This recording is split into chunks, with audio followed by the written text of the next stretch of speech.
निशुम्भ शुम्भ गर्जनी प्रचण्ड मुण्डखण्डिनी वने रणे प्रकाशिनी भजामि विन्ध्यवासिनी।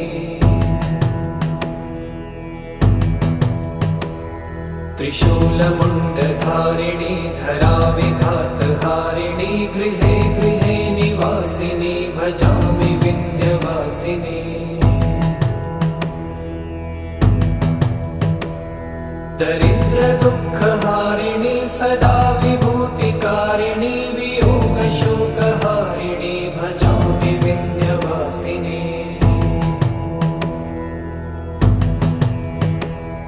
लसत्सुलोललोचनं लतासनं